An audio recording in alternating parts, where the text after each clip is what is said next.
Muy buenos días, episodio 18 de Dato Interesante al Día.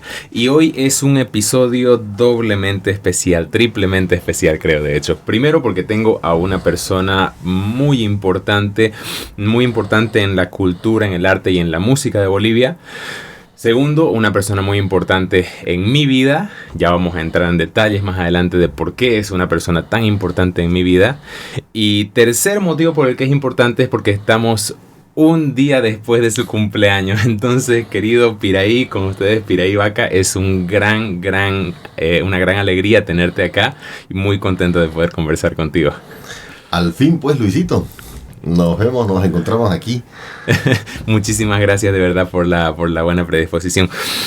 A ver, me gustaría empezar un poquito. Bueno, estoy asumiendo que Piraí no necesita mucha introducción, mucha presentación, porque todos sabemos quién es Piraí, lo que ha hecho por la música y por la cultura en Bolivia. Entonces, en ese sentido, a mí me gustaría empezar preguntando ¿en qué momento de la vida de Piraí salió a la atención la guitarra? Y no sé si vale hacer la misma pregunta en sentido de la música y luego exclusivamente la guitarra, o siempre la música apareció manifestada a través de la guitarra. Yo creo que a los inicios Uh-huh. eso se mezcla un poco, algo que no sucede después, es entendiendo como después el ahora, ¿no? Uh-huh. Cuando yo tenía 10 años, mi papá me trajo una guitarrita de España. Mi papá hacía giras como pintor, el pintor Lorgio Vaca. Y entonces estuvo en Europa y me trajo una guitarrita chiquita de España. Y él mismo me empezó a enseñar los primeros acordes.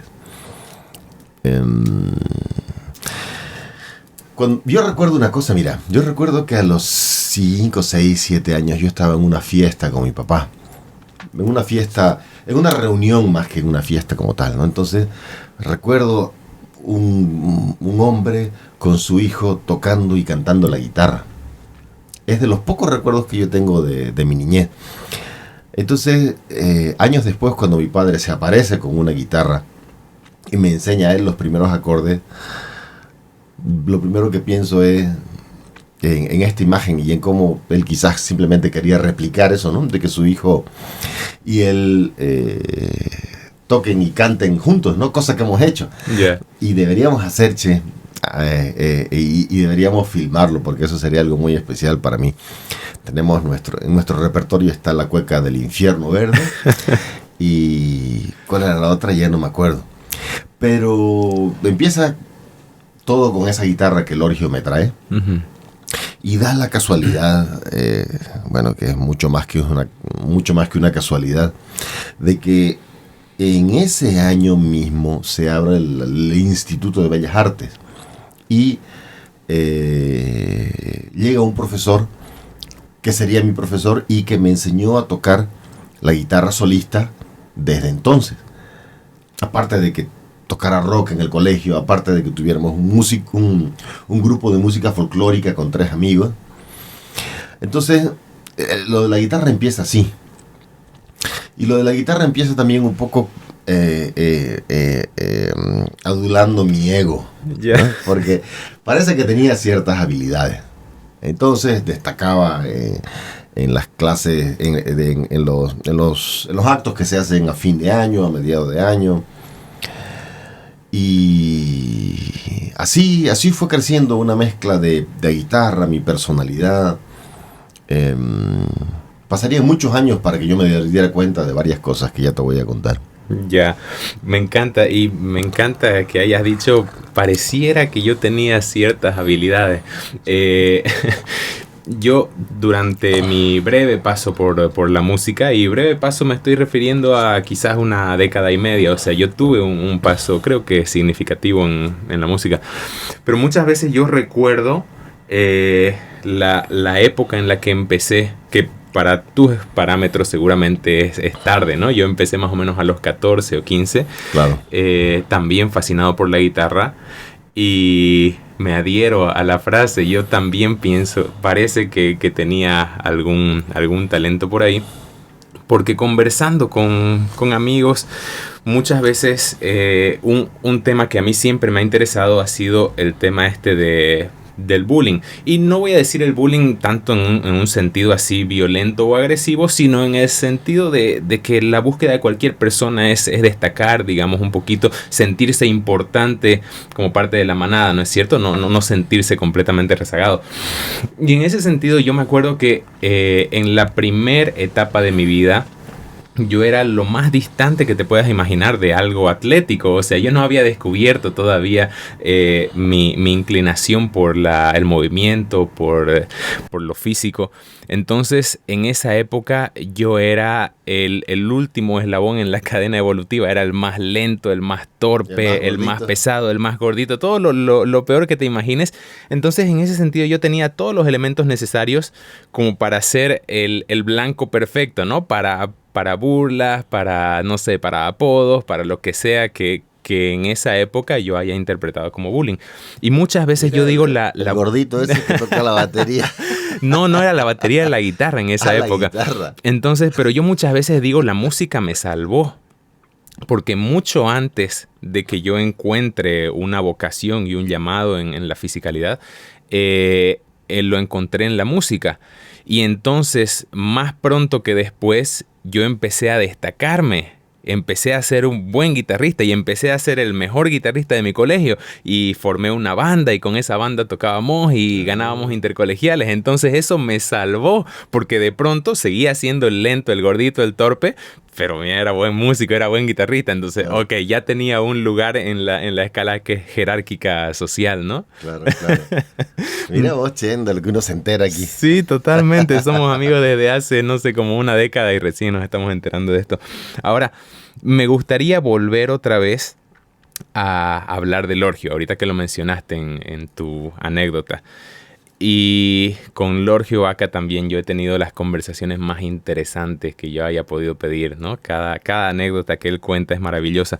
Entonces, una cosa que te quería preguntar, que siempre me ha fascinado de él, y yo lo escuché como anécdota, no tuve la oportunidad de preguntarle o pedirle que me cuente en mayor profundidad. Pero siempre me ha parecido impresionante, primero, la valentía que me imagino que requirió tomar la decisión que él tomó en la época en la que él la tomó, y me estoy refiriendo a decidirse por ser artista, decidirse por pintar. Pero vos sabes la historia completa. Por favor, para eso estamos acá. De la cual me he terminado de enterar no hace mucho, ¿eh? Ya. Lorgio estudió 2 años de Derecho. Eso sabía. ¿No? Trabajaba en una oficina jurídica. Uh-huh. Y vivía con su mamá. Uh-huh. Hasta el día en que decidió abandonar su trabajo, uh-huh, abandonar sus estudios y abandonar su casa. O sea, fue violenta la decisión de Lorgio, ¿no? Ajá. Dejó todo atrás. Su casa, su madre, bueno, ya era adulto, ¿no? Su trabajo y sus estudios. Uh-huh. Y se fue a pintar al altiplano. Ya. Yeah. ¿No? Y allí comenzaría una de las relaciones que Lorgio tiene con los indígenas desde entonces, ¿no? Porque si te fijas, la obra de Lorgio está desde siempre basada en nuestra cultura, en nuestras tradiciones y en quienes lo representan, que son los indígenas, ¿no? Aunque también nosotros como citadinos, pero se me entiende. Entonces, Lorgio se fue a pintar al altiplano. Y él mismo se quedaría sorprendido cuando, mientras pintaba la montaña de enfrente, por atrás, un indio le decía, vendeme.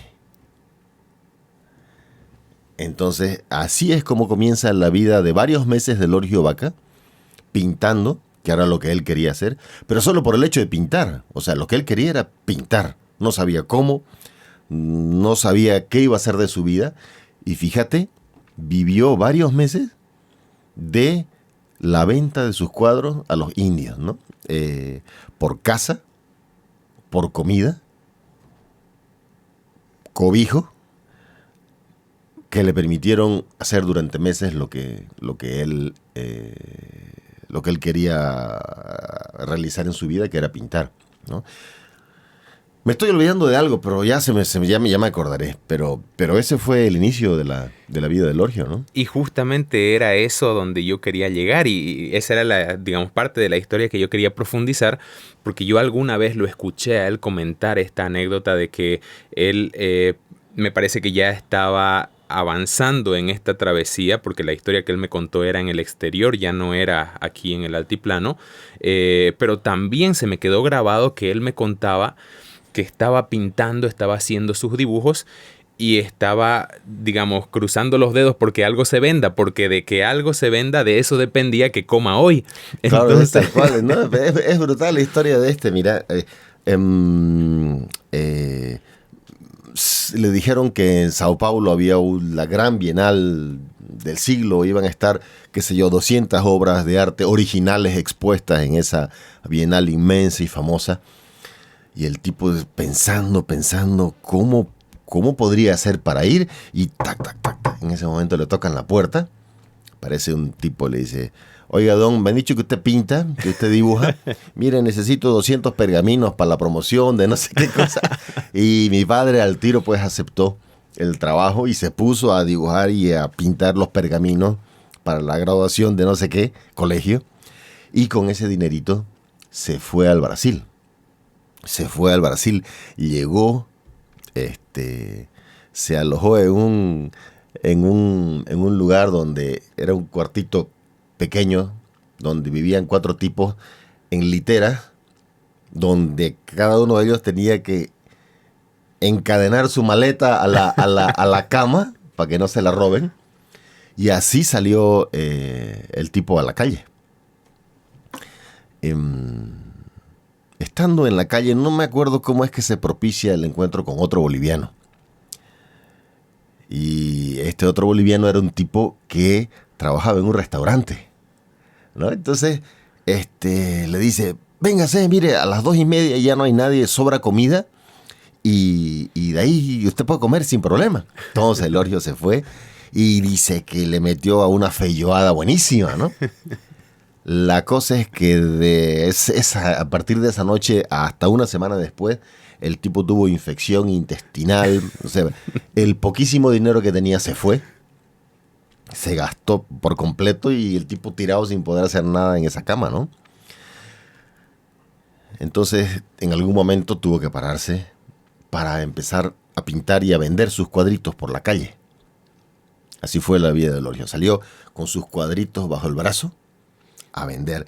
Y al primer lugar que fue a una sastrería que había al frente del bolichito ese donde se estaba quedando. Entonces, el sastre: usted es boliviano, qué bien, mire, mi esposa es del Beni, no sé qué cosa. Ah, bueno, amistad, ¿no? Ya, sí, mire, este cuadro. Y le compró un cuadrito a Lorgio, ¿no? El sastre del frente. Entonces, pero ¿sabe qué? Como usted tiene que ir a ofrecer sus cuadros, se lo doy, mire, se lo pago, y usted cuando regrese me lo devuelve, así lo tiene para mostrar cuando quiera mostrar pues su trabajo, ¿no? Entonces Lorgio se lleva el cuadro y va a la siguiente parada, por así decirlo. Es una historia larga, porque resulta que no vende nada en todo el día, y su siguiente parada es por la noche, y gracias a que en algún momento, andando por la calle, ya cansado después de haber tocado cientos de puertas en los barrios de dinero que supuestamente cobraban eso, mira, el tipo ya estaba cansado y se topa con una muchacha en un portal y le pregunta: por favor, me indica cómo puedo llegar a donde estaba alojado. Y la muchacha lo mira y le dice: ah, sí, usted es extranjero, ¿qué hace aquí? Pintor, y bueno, estoy aquí por la Bienal de Sao Paulo. A ver, pase, mire, vamos a comer ahorita, ¿no quiere algún refrigerio? Pues Lorgio encantado, si no había comido nada en todo el día. Entonces Lorgio se va con la muchacha y en eso llega el novio de la jovencita, al cual le pareció a mi papá que estaba molesto de que la jovencita esté con él. Y más todavía cuando el tipo le dijo: ¿sabe qué? Mire, en tal dirección hay un tipo que colecciona, que le puede comprar sus cuadros. El Orgio dijo, sí, claro. Este tipo lo que me está es botando de aquí. Esa fue la impresión de él. Entonces, bueno, agradeció, se fue. Y se tomó el bus. Se durmió en el bus, oye. Claro, pues me imagino que ahora sería 10, 11 de la noche, ¿no? Lo más curioso es que cuando se despertó, más o menos trató de ubicarse y vio el nombre de la calle. Pero yo conozco esto. Y sacó el papelito y era el nombre de la calle del tipo que le había dicho, mira, el coleccionista vive aquí. Increíble, ¿no? Uh-huh. Y el tipo, claro, se bajó como pudo, fue a tocar el timbre, ¿no? Soy el pintor. Sí, claro, está bien, pase. El novio de la tipa lo había llamado incluso al coleccionista para decirle que el Orgio estaba yendo. Entonces, el Orgio coloca todos sus cuadros, incluido el que ya había comprado el sastre. Uh-huh. Y el tipo, ¿cuánto cuesta? Ese cuesta, qué sé yo, 200 cruceros. Ese cuesta 400 cruceros. Y así se mantenía entre 400, 300, 500, ¿no? Este otro, ¿cuánto cuesta? Le pregunta por el que ya había comprado el sastre. Y el Orgio no atina a decir, bueno, no, ese cuesta 1500. Le triplicó el precio. Me quedo con ese. Y le compró el cuadro que ya le había vendido al sastre, ¿no? Pero imagínate, por 1500, por 3 veces más el precio, se lo vendió. Así regresó el Orgio con dinero para... Me dijo, él vivía con algo así como que le alcanzaba el dinero para vivir un mes con una taza de leche y 2 panes al día. Algo así. Él sacó sus cuentas, ¿no? Para prever, porque él lo que quería era... El Orgio es un tipo que se puede quedar... O sea, yo voy a un museo, ¿no? Y yo miro, claro, pero el Orgio se puede quedar media hora, 1 hora delante de un cuadro. Me imagino que lo mismo que como nosotros músicos, ¿no? Entonces, eso era lo que él quería, era quedarse delante de un cuadro original 1 hora, 2 horas, 3 horas, todo el día analizando esa obra para sacar algo para él, ¿no? Entonces, claro, al día siguiente dice que salía y entraba sin que el sastre del frente lo viera, y lo que hizo fue pintarle otro cuadro, ¿no? Igualito al que le había vendido al coleccionista, y ya, claro, fue y se lo dejó. Y como esas, tiene montones de historias mágicas que creo que nos muestran que, a pesar del duro camino que tuvo desde niño, uh-huh, porque mi padre me dijo, y lo he oído decir, de que él recién, algo así como que a sus 19 años, él sintió la alegría de tener un estómago lleno.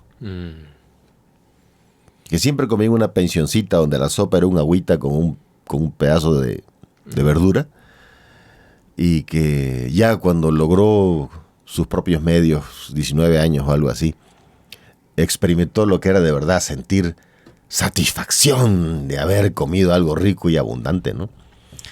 Y así, mira, montones de historias que nos llevan a una frase que el Orgio me dijo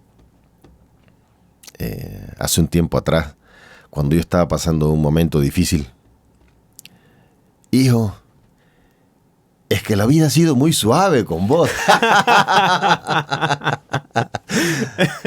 Y es verdad. O sea, yo no he vivido eso, para nada, ¿no? Mira, yo estudié en el colegio alemán, me fui a estudiar ya con mis papás me ayudaron en la Argentina en mi primer año, con dinero, pero después de ese año en adelante yo tuve becas, tuve oportunidades, tuve posibilidades, y es verdad que he tenido mucha suerte, ¿no?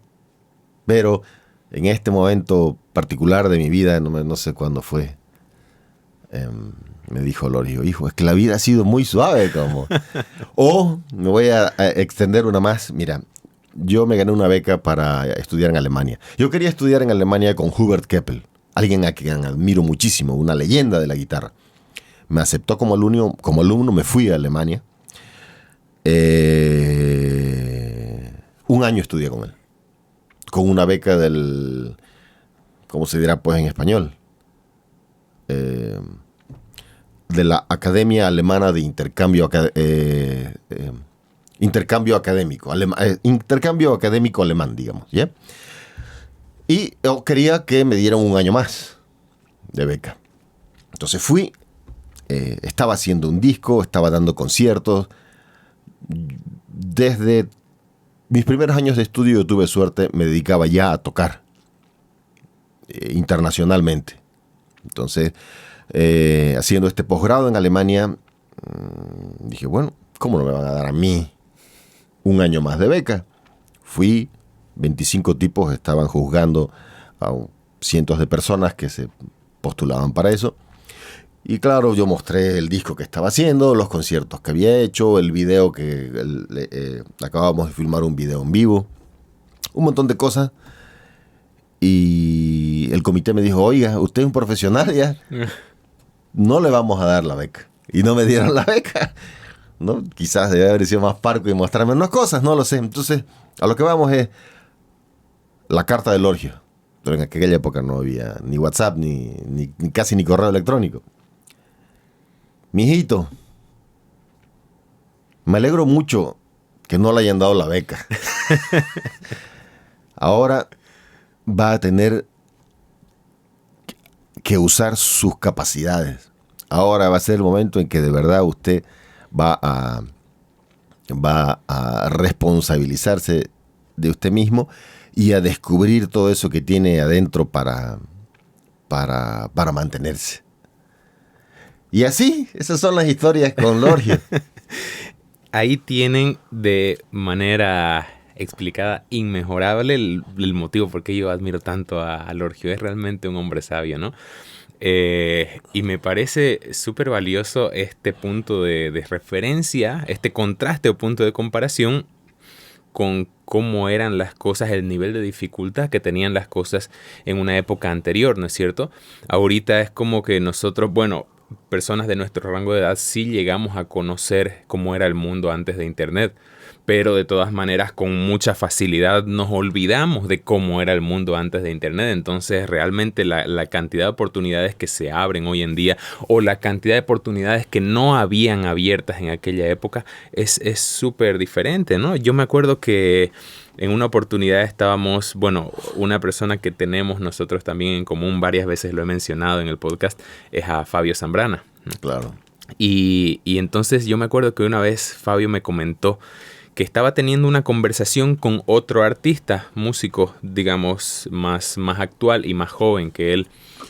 Y este músico estaba expresando esta idea de, no, pero es difícil, o sea, cuesta lograr cultivar y hacer emerger tu carrera como músico. Y, o sea, ok, está bien, tiene sus dificultades. Pero, no, y el punto era que este artista le decía, no, ahora es más difícil que antes, ¿no? Entonces Fabio agarra y le dice, un momento, te propongo algo, si es que ahora es más difícil que antes, haz la prueba, cerrá tu canal de YouTube, cerrá tu Facebook, cerrá todas tus cuentas de redes sociales, grabá cassettes o discos en físico, salí a la calle, llegate hasta las radios, tocá la puerta de las radios, pedí que pasen tu música, llegate hasta los lugares. Esa era la manera en que antes se tenía que hacer. Entonces ahorita lo hacemos todo en la comodidad de nuestro sillón y con el dispositivo, ¿no? Totalmente. Fabio, yo he leído el libro de Fabio, es magnífico. Recomiendo a todo aquel que es un liberaco así. No solo es entretenido, es informativo, es sabio, es un gran libro el de Fabio Zambrana, su autobiografía, ¿no? Y es así, ahora que vos has nombrado eso, me ha hecho recuerdo a mis inicios. En el año 90, yo gané mi primer premio internacional en La Habana, en Cuba. Yo estaba estudiando en Cuba, por casualidad también.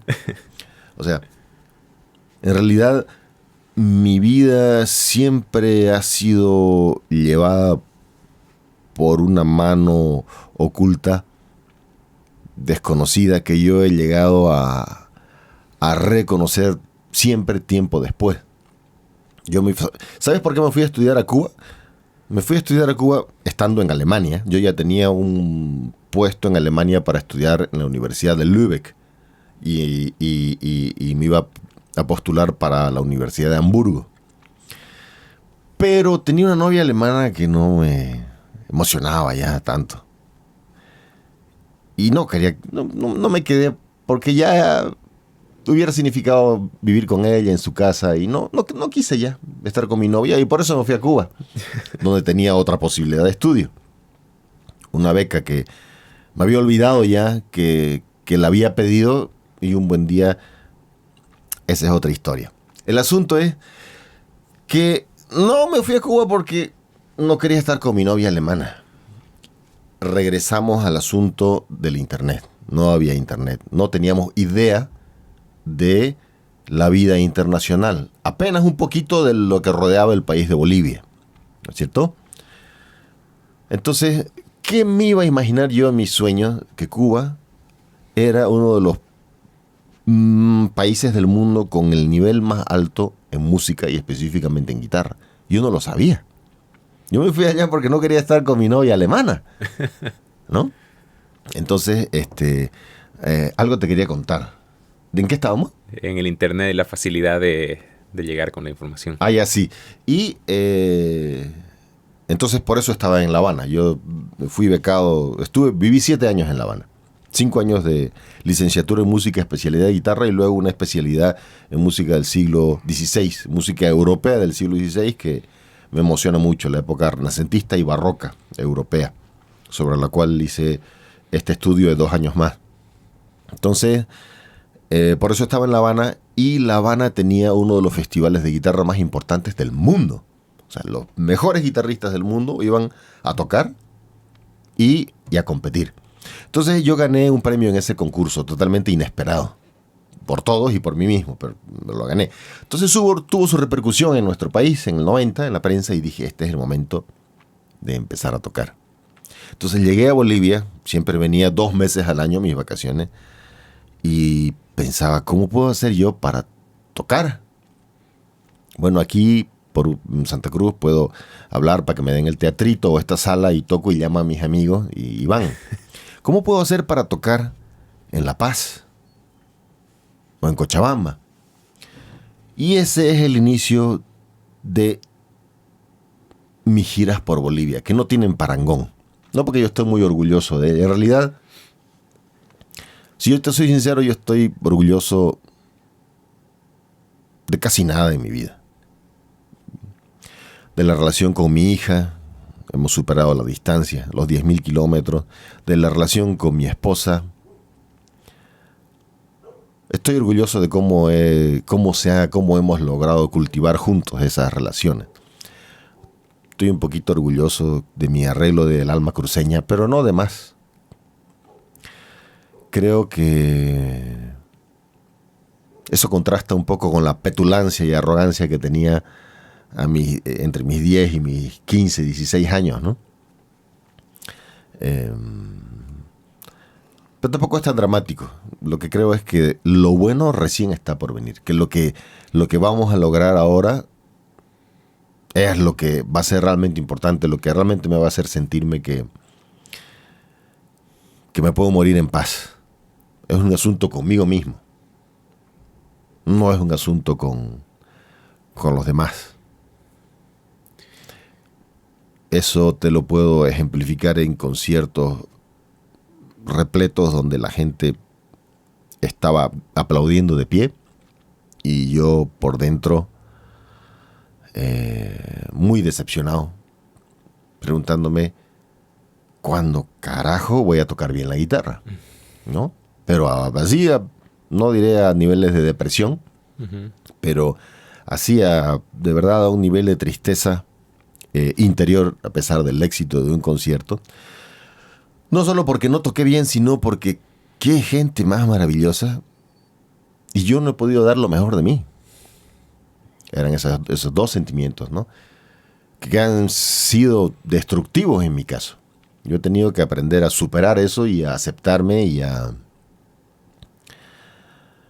comprender que también hago las cosas bien. Entonces, regresando a lo anterior, vine a Bolivia a cómo hago una gira. Y lo del parangón me refería a que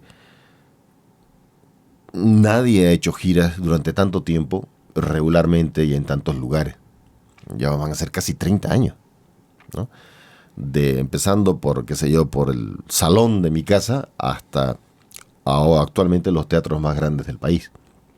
Entonces, en ese proceso, cuando empecé, ni siquiera yo había oído de la palabra marketing y mucho menos de la palabra manager. Uh-huh. No sabía qué era eso. Sin embargo, tenía ganas de tocar.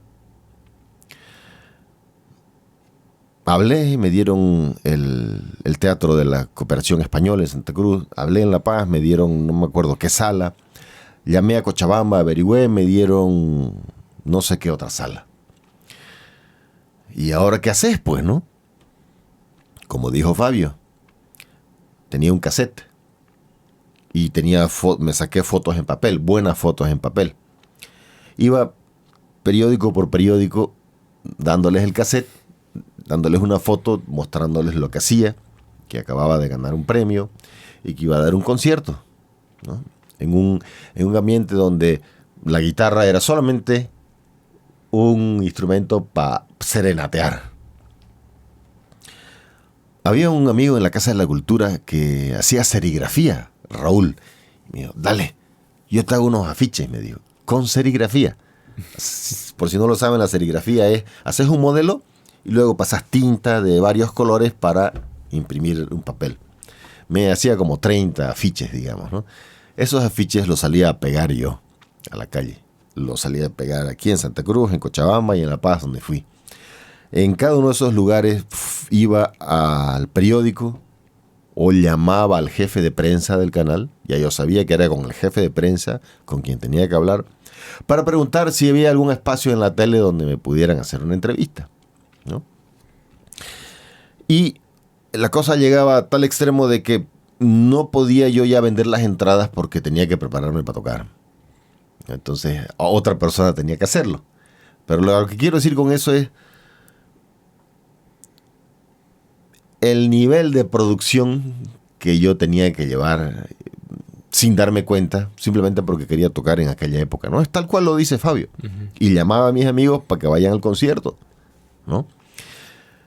Así empezaron las giras por Bolivia. Qué valiosa experiencia, y me vuelven ahí las palabras de Lorgio, pero esta vez dándoles un revés, porque más bien en ese sentido yo digo, sí te tocó tu cuota de dificultad, ¿no es cierto? Y esa cuota de dificultad hace que ahorita tengas la capacidad de entender ese proceso, el proceso de fusión, como algo mucho más profundo, más valioso, ¿no? Ahí yo te tendría que aclarar algo muy personal. ¿Sabes qué? Dificultades yo he tenido recién hace pocos años. Es tal cual, brother, no estoy mintiendo. Te digo cómo yo percibo las cosas. O sea, si vos me hablas de dificultades, yo te puedo decir dificultades, o sea, algo que yo he sentido como una dificultad, han sido recién estos últimos 4 o 5 años.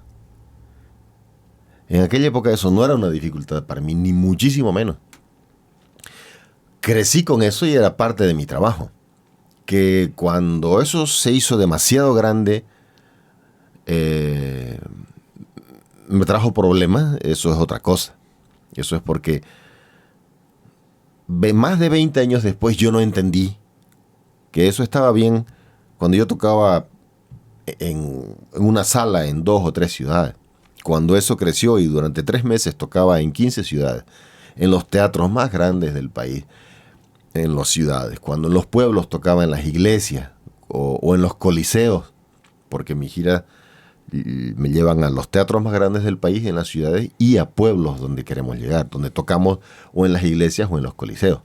O sea, te estoy hablando de todo un movimiento, de toda una producción, ¿no? Entonces, yo no me di cuenta de que como había crecido así, como yo tenía las conexiones, como yo manejaba todo, desde los auspiciadores hasta que el afiche estuviera puesto en el pared, ya no eran 30 afiches. Estamos hablando de más de 10.000 afiches en todo el país, ¿no? Estamos hablando detrás de todo un ejército de gente para pegar esos afiches, para lanzar volantes. Entonces, la parte en que yo me pierdo es cuando no me doy cuenta de que yo ya no puedo hacer eso. No solo porque lo hago mal, porque es demasiado trabajo y yo soy un músico, sino que eso me empieza a afectar física y mentalmente. Ya cuando eso se va más allá, se va a los conciertos de Europa, se va a los conciertos de Estados Unidos, se va a los conciertos en Asia, me vuelvo en un oficinista que está delante de la computadora coordinando todas esas giras nacionales e internacionales. Y no me doy cuenta de que ese ya no es mi trabajo. No solo porque eso necesita un equipo de gente, sino porque estoy perdiendo contacto sin darme cuenta con lo más importante, que es la actividad artística. Ahora, ahí me surge una duda que hasta ahora no he podido responder, y una duda legítima, creo que tiene un nivel de profundidad también. Obviamente que en el mejor de los casos, el músico, el artista o el músico en este caso, la mejor de las situaciones sería que se pueda abocar a lo que le compete, que es la música, ¿no? O la pieza artística que quiere presentar. Pero yo siempre me he preguntado si esa idea de que este músico se preocupe y se ocupe solamente de lo suyo es un lujo y un privilegio solamente de las personas que ya lograron cierto nivel de éxito, porque el músico que está empezando y sobreentendiendo que es un rubro súper difícil a nivel financiero, ese músico no tiene recursos ni posibilidades para contratarse un equipo de personas que le ayude con lo otro. Entonces pienso que en un 96% de los casos, por lo menos acá, los músicos tienen que hacer también ese rol de oficinista, ¿no es cierto? Totalmente, ¿no? No es tan blanco ni tan negro. Uh-huh. Yéndonos al extremo, uh-huh. Tenemos los músicos que se quejan porque no reciben ayuda ¿no? Y en este caso se refieren sobre todo a instancias gubernamentales o sobre todo, ¿no? Aunque también creo que en menor grado a instancias privadas, ¿no? Porque se supone que el gobierno debería ocuparse de ellos, ¿no? La empresa privada es privada y no les podés exigir uh-huh. como ciudadano que paga sus impuestos, digamos, ¿no? Entonces, esas ya son burreras. Pero así son, iba a decir una mala palabra, pero mejor en público, ¿no? No, son burreras esas. Que, a ver, o sea, a mí nadie me ayudó ni al principio ni al final. Que el gobierno alguna vez me haya financiado un concierto en el Plan 3000 o en el Alto es otra cosa, es porque yo lo he pedido y les he dicho, miren, llego a todas estas ciudades, pero también quiero llegar al Alto, quiero llegar al Plan 3000, quiero llegar a Comarapa, quiero llegar a Valle Grande. Y entonces presento un proyecto en el que digo que les interesa ustedes patrocinar un concierto en el Alto y alguna que otra vez el gobierno me ha dado un concierto en el Alto, ¿no? Pero tampoco hay que olvidarse que yo pues, llevo cuántos años haciendo esto, ¿no? Entonces tampoco es como de muy lengua suelta. Algunos dicen de que tal gobierno me ayuda o tal, de qué me ayudan, digamos, ¿no? Uh-huh. Una vez me topé con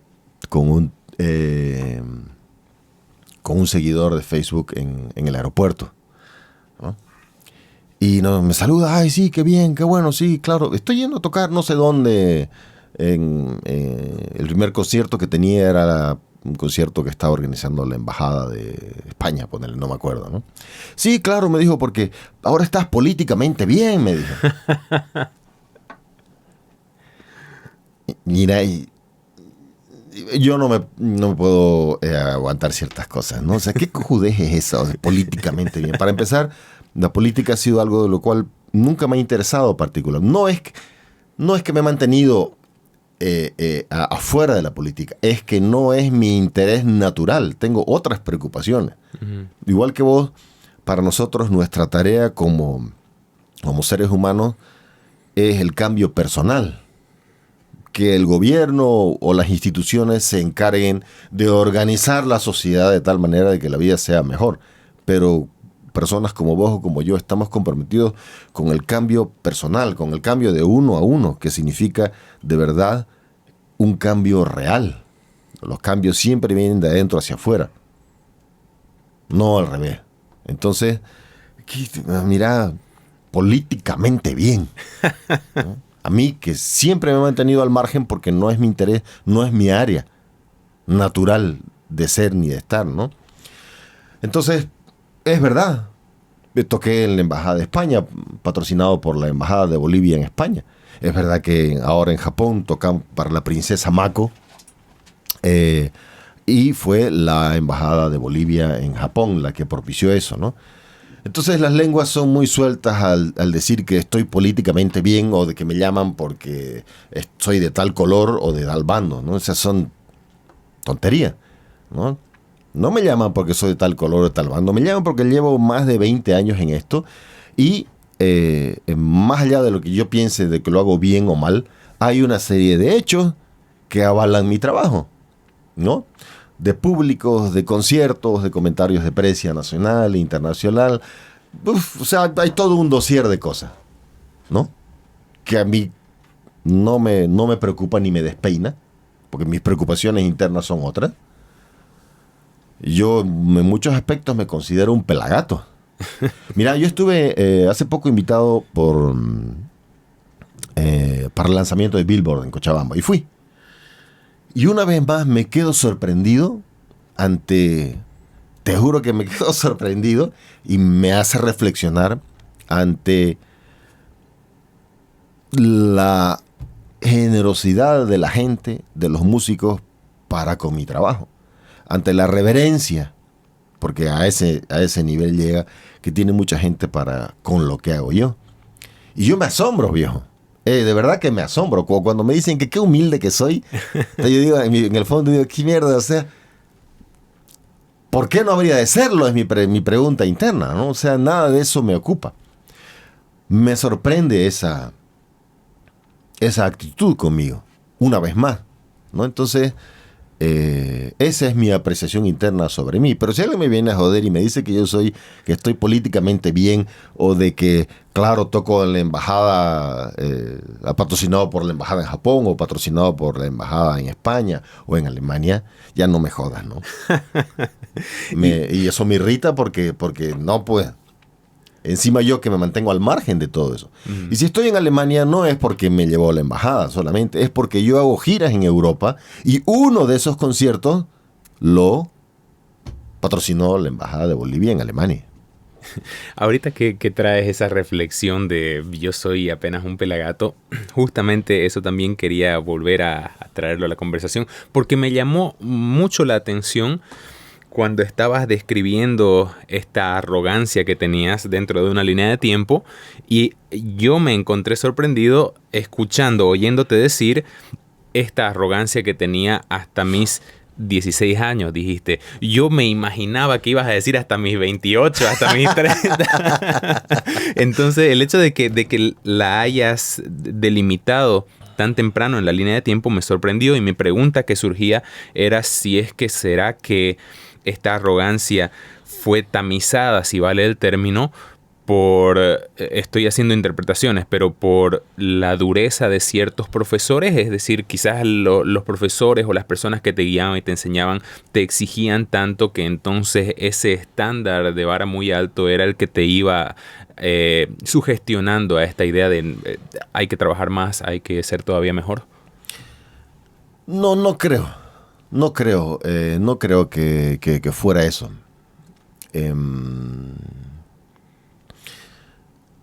Mira que cuando vos estás en un extremo, siempre necesariamente un extremo implica el otro. Ujú. No están separados. Correcto.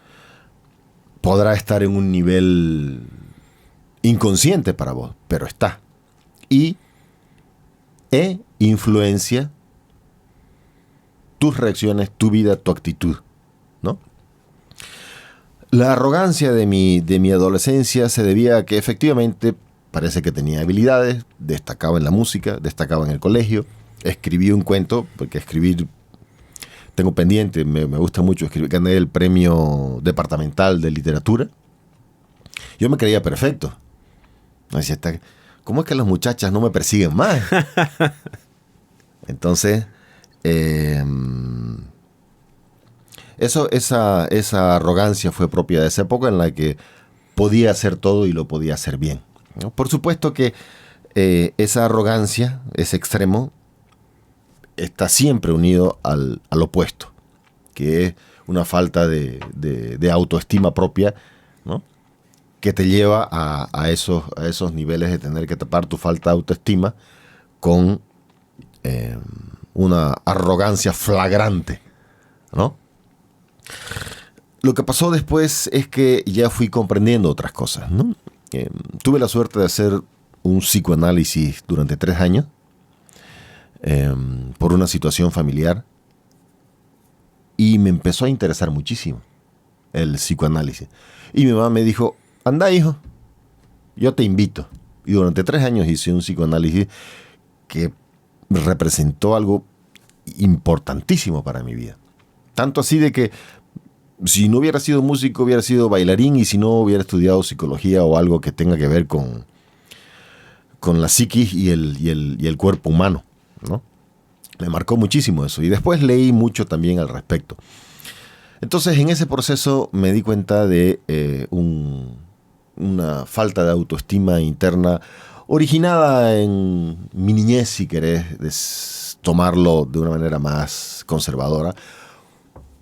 Y ahora, yo te digo, originada en cosas que yo tengo que resolver, que otros antes que yo no resolvieron.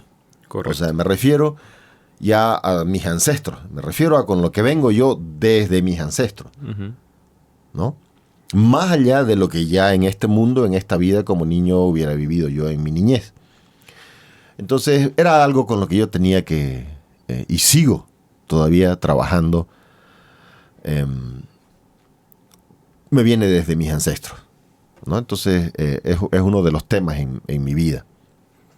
Entonces, no es que necesariamente la dureza, porque como te digo, dificultades yo he tenido recién en los últimos 4 o 5 años de mi vida, ¿no? Sacrificios tampoco han existido en mí. Sacrificios yo los he tenido en los últimos 5, 4 años de mi vida. Ahora, ¿por qué digo eso? No sé si es porque vos sabés que tus conceptos son los que definen cómo vos sentís las cosas. Correcto. ¿No es cierto? Esto es algo importantísimo. Ante un evento difícil vos tenés la posibilidad de sentirte como una víctima desgraciada, o tenés la posibilidad de encontrar una fuente de progreso en ello. Eso es una elección. Entonces, quizás me he contaminado y quizás ahora percibo algo como una dificultad o como un sacrificio, pero hasta mis 40 jamás he sentido esas sensaciones, sea porque no las tuve o porque mis patrones eran distintos, por lo que sea, ¿no? Entonces, a mí me fue muy bien, siempre me fue muy, muy bien. Ya en La Habana, en el 3er año de la universidad, me nombraron alumno de alto rendimiento. No daba exámenes, de nada. Yo salí de la universidad sin dar exámenes. Entonces, mi vida transcurrió un poco así, en general, ¿no?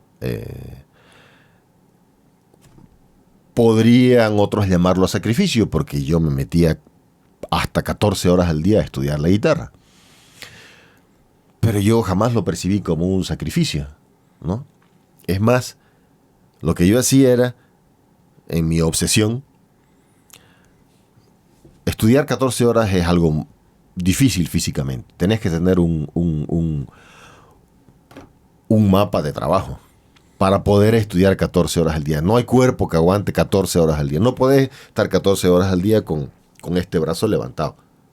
Es imposible físicamente. Entonces, yo estudiaba 1 hora y tenía 10 minutos para hacer ejercicio. O para hacer ejercicio físico o respiratorio. Y luego continuar. O sea, cuando digo 14 horas, digo 14 horas de verdad. No estoy inventando, estoy diciendo lo que contabilizaba hora tras hora. O sea, de hecho, solo vivía para eso. Me levantaba, comía algo, tocaba, comía, iba al baño, regresaba, tocaba. No existían ni las novias, ni el cine, nada de eso me interesaba. O sea, me interesaba.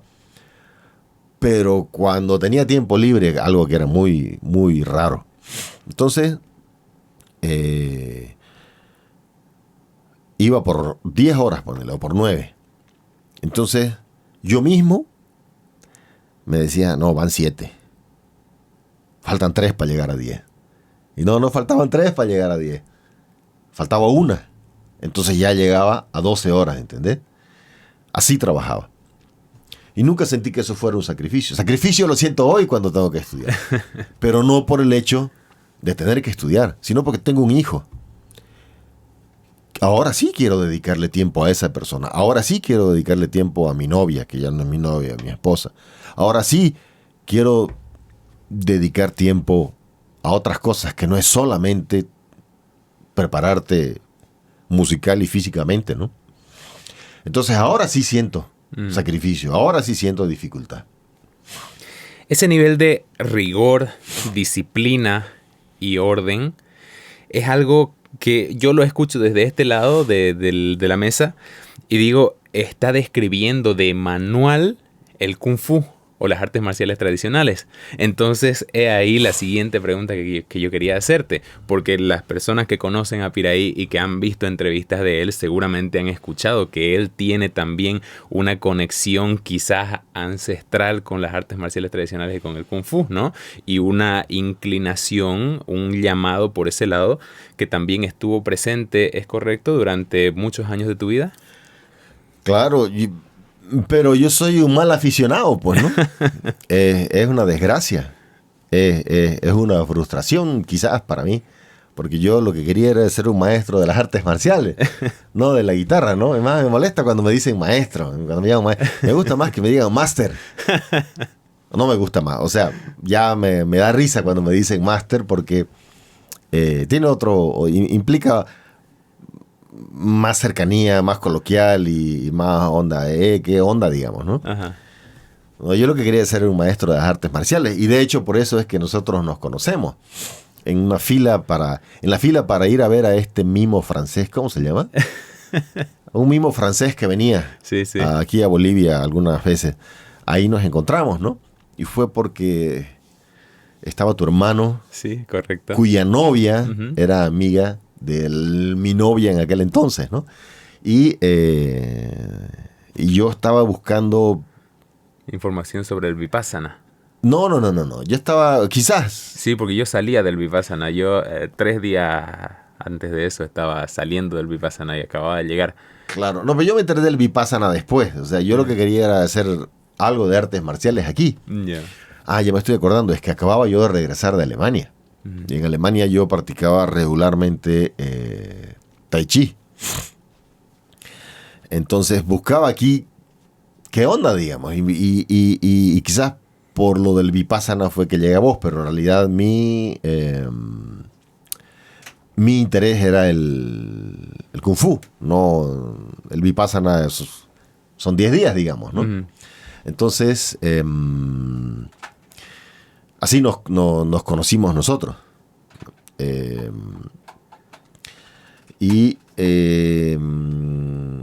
Ahí fue donde nos conocimos nosotros y ahí fue donde empezó nuestra relación, que nos llevó hasta irnos a La Paz, ¿te acordás? A ver, contalo vos. A hacer un retiro intensivo de Kung Fu Shaolin, ¿no? Facilitado por nuestro gran amigo y maestro Fernando Guanacuni, que tiene su escuela allá. Y fue una experiencia maravillosa porque lo que quisieron ofrecernos todas las personas de la escuela que nos recibió fue recrearnos con la máxima fidelidad posible cómo se siente la experiencia de ir a vivir a China, al templo, ¿no es cierto? Y entrenar con los monjes. Claro. Entonces era levantarse a las 5 de la mañana, creo, salir a trotar arriba de la montaña. Eso estaba loco. ¿Cómo el primer día de llegar a La Paz? Sí. El primer día de llegar a La Paz, o sea, o al día siguiente quizás, porque el primer día llegamos, levantarse y empezar a correr a las 6 de la mañana. Oye, más de una hora en su vida, en La Paz, o sea, era imposible, pues. O sea, ¿cómo vas a llegar a La Paz y correr por muy buena condición que tengas? Supongo, ¿no? Que vos la tenías infinitamente mejor que yo, pero de buenas a primeras correr 1 hora y media en su vida en La Paz, no puede. Pero lo que me llama la atención de esa experiencia es que yo he viajado muy poco en mi vida y la única vez, antes de eso, la única vez que yo había visitado La Paz había sido en otra época con la banda de música.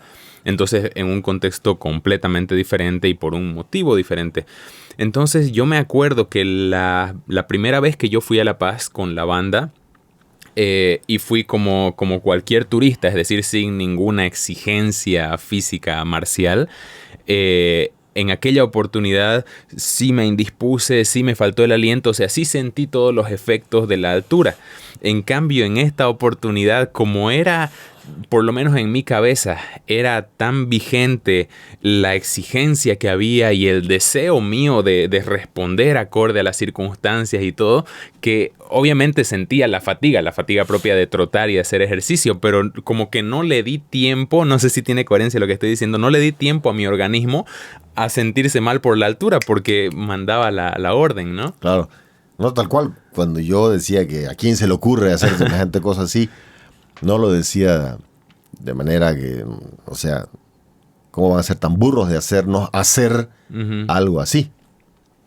Lo decía porque ese es el primer pensamiento que todo el mundo tiene al respecto, ¿no? Correcto. Pero lo voy a aclarar ya antes de irnos nosotros a La Paz, muchos años antes, incluso de conocernos, cuando yo venía de vacaciones a Bolivia. Lo traíamos al maestro, al Fernando Guanacuni de La Paz, aquí a Santa Cruz, y hacíamos un fin de semana de entrenamiento. Se comía solo fruta, viernes, sábado, domingo, ¿no? Y entrenábamos, no todo el día, pero casi. Entonces me acuerdo que en una de esas primeras, porque ¿cómo conocí yo a Guanacuni? Qué historia, hombre. Ya hace 20 años quizás, pero no nos alargaremos demasiado. Entonces estábamos ahí, ya yo soy músico, ¿no? 20 flexiones, ok, 20 flexiones. 20 flexiones más. 50 flexiones más. Entonces ya estabas era imposible moverse. 20 flexiones más. Le digo, oye, maestro, entonces más tenemos toda esa confianza, ¿no? Y yo lo usteo, pero soy irónico. Ah. Maestro, pero ¿cómo fue que 50 más? Si vamos 200 ya, ¿no ve que yo soy músico? ¿Qué va a pasar con mis manos, no? Entonces el maestro me dijo,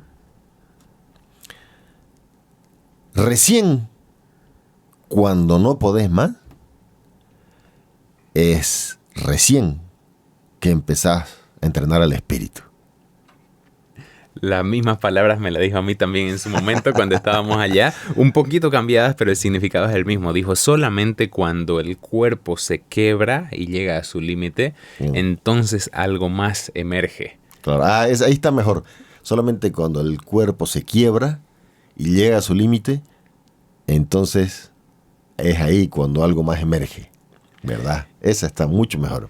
Y es por eso que me parece valiosa esta interpretación de que en realidad yo encuentro que el Kung Fu, si vamos a tomar su significado más puro, el Kung Fu está en la esencia, no en la forma, digamos, si vamos a utilizar palabras técnicas, está en los patrones, ¿no? Los patrones que estructuran el tipo de vida y la manera de ver el mundo que tiene Piraí, esos patrones son patrones que poseen elementos muy poderosos de Kung Fu, como decía hace un rato, la disciplina, el rigor, la capacidad de entregarse enfocado a algo, ¿no?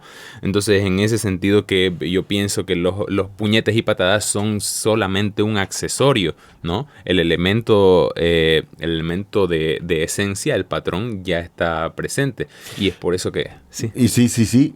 Pero hay una frase más ahí que tengo que acotar, también acuñada por el maestro Wanakuni. La técnica y la repetición son lo que van a ser tu naturaleza. También va al revés, ¿no? Eso no nos podemos olvidar tampoco, ¿no? Es en ambos sentidos, ¿no? Es de adentro hacia afuera, pero también de afuera hacia adentro, ¿no? Es correcto. Querido Piraí, me duele tener que pronunciar las siguientes palabras, pero estamos cerca creo que ya estamos pisando la hora y tengo propuesto no pasarme de ese límite. Entonces prometo cumplir con esta promesa de que continuemos esta charla y ya en la próxima profundicemos mucho más en detalles tanto del Kung Fu como de la música, digamos, dentro de los movimientos más internos y filosóficos. Claro. Pero ahorita... Estoy tremendamente agradecido y de verdad en esta oportunidad se nos quedó corta la hora, ¿no es cierto? Sí, pues no, me parece que recién hemos empezado a rasguñar un poco la superficie. Recién empezábamos a entrar, ¿no? A la esencia. Claro. Dale, nos vemos en cualquier oportunidad, en unas semanas, en unos meses, proseguimos con la segunda parte. Querido Piraí, fue un gusto, de verdad, una alegría Además, enorme. para que no lo saben, el Luis es mi padrino de boda. O sea, a ese nivel, ¿no? ¿Verdad? ¿Padrino de boda se dice? Creo que sí. No sé, pero bueno. Es mi padrino de boda. Y Piraí fue una de las primeras personas, Piraí y Fabio, son dos de las primeras personas que me ayudaron a mí a creerme la historia. O sea, yo los tengo a ustedes en una estima tan alta porque yo encuentro que mi carrera profesional tuvo un punto de inflexión, un antes y un después, en el que yo al comienzo no me creía posible, no me caía en la cabeza la posibilidad de cosas mejores, de oportunidades más grandes, ¿no es cierto? Entonces las dos primeras personas que dieron el empujón fundamental para que yo me crea esa historia y empiece a suceder lo que ahora es una realidad para mí, fueron ustedes. Entonces es por eso que los tengo a ustedes en un lugar tan importante para mí. Así Mira que vos. Muchísimas gracias, querido, de verdad, por estar aquí, por tu participación. Hermano, nos vemos pronto. Muchísimas gracias a ustedes por estar acá. Nos vemos el próximo fin de semana.